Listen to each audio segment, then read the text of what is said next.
When I'm shooting an interview, I try my best to have the sound being recorded on a boom mic from above, pointing down at the talent's mouth. That gives me the crispest audio possible.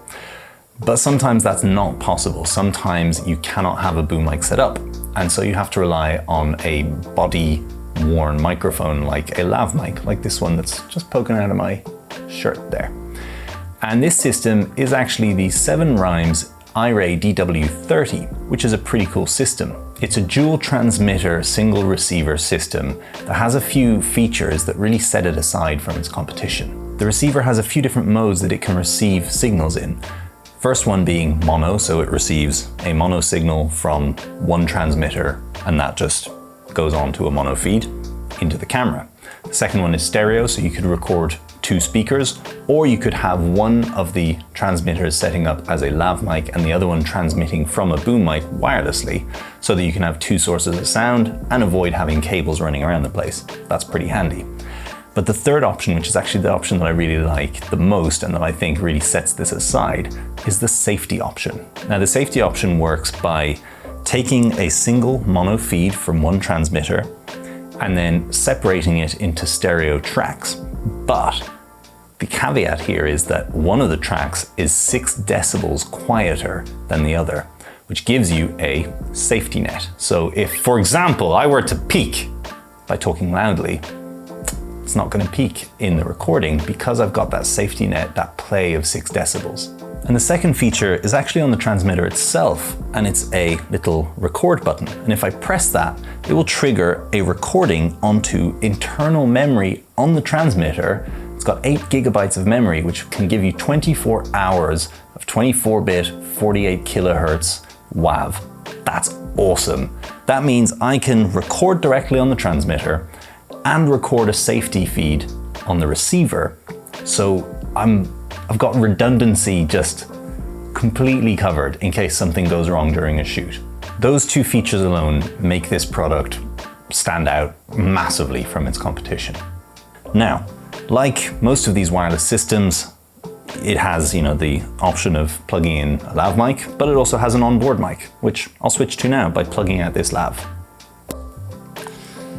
Let's hold it around the same position. And this is basically what it sounds like. It's really actually not that bad. I just would never be caught dead clipping a microphone like this to me. Just don't do it. If you can avoid it, don't do it. Okay, plugging the lav back in. And there we go, now we're back on the lav. It's a very good lav. It's not the best lav, but it's much better than a lot of the other lavs I've tried.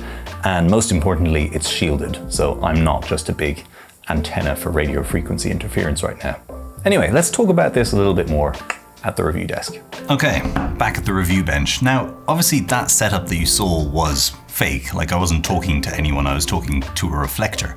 But I feel like it reflects a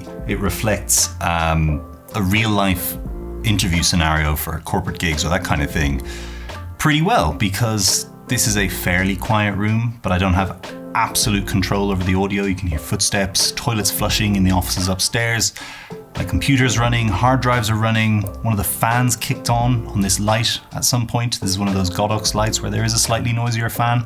So it's not a perfect scenario, which I think actually reflects a real life shooting situation pretty well. So now let's take a little look at the product itself and what comes in the box.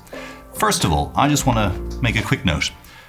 I get a lot of products to review on the channel, and I know that they're not sending it just to me, right? When someone approaches me to review a product, I know that they've approached like hundreds of other people on YouTube, Instagram, TikTok, you name it, to try and do something similar that might influence some sales for them. So I really appreciate when they handwrite a note personally to me, addressed to me by first name, not DW30.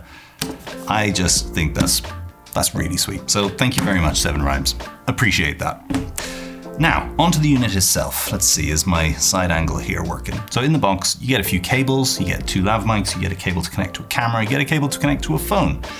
And then you get this thing. This thing is a charger and a carrying case for the receiver and the 2 transmitters. So when you flick it open, you can see that the battery indicator of the actual battery that's inside this case is indicated there, which is nice. And then it shows you the battery level of the 3 units inside as well.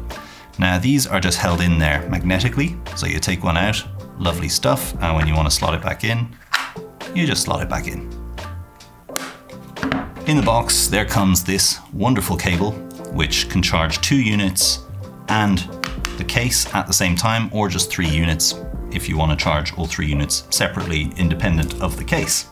The lav mics that come with the kit, like I said, they're not the best lav mics, but they're far from the worst that I've used as well. I actually took off the little sock that was on there originally, just because it's a little bit bulky. But this is, yeah, it's a good lav mic, not gonna lie.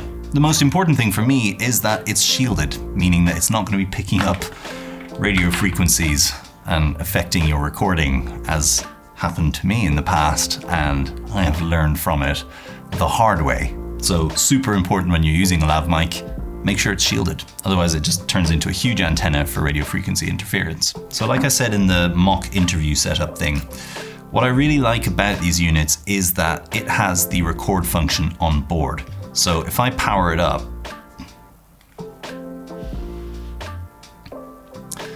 and then if I hold that record function there for 3 seconds, it starts recording. And you can record up to 24 hours of 24-bit 48,000 hertz. I was about to say 48,000 kilohertz, but that would just be ridiculous. 48 kilohertz WAV audio, which is amazing. It's got 8 gigabytes of internal storage, and when you want to transfer it, you just plug it in via USB and it comes up just like any other external SSD hard drive. I was a little bit confused at first about why they put the recording on the transmitter and not on the receiver. But actually I really like that it's on the transmitter, because that way, well, first of all, you have 2 of them in the box, so that's 48 hours of audio if you need it. Obviously not that the unit's gonna last 24 hours consecutively, but it gives you that option of extending your recording without having to rely on the receiver all the time. But really it just means it allows you to reduce the footprint in your camera bag massively. Let's say that I wanted to shoot a drone sequence where I am talking to the camera while the drone is like slowly moving away. You kind of have to mic up for that. You can't, like, there's no audio on the drone, and if there was, it would just be like. So instead of having to bring this whole thing in your camera bag, you can literally just bring this and a little lav mic, or if you want to be one of those people that does this, you can be. You'll just look silly, but it just means you can literally just bring this and it's your recorder. So that's quite nice. Let's turn this off and stick it back in the case to charge. Overall, all the parts feel nice and ruggedly built. This case is solid. It's got a nice little magnetic clasp there to keep it shut, so it's not going to be opening and everything falling out in your camera bag. The units themselves, you know, they feel pretty sturdy. They're not made of metal, they're made of plastic, but nonetheless, they feel sturdy. They don't feel like they're fiddly. The buttons, there's no play in the buttons. They're well engineered, is what I'm trying to say. One of the things I have noticed if I power up both these units is that while the transmitter is showing me some kind of waveform there, the receiver doesn't really. Like that waveform is just completely pointless. I just don't understand what's going on there, if it's like a firmware issue or what. But yeah, the waveform on this is useless, so you'll have to really rely on the audio meters that are on your camera and not on this thing.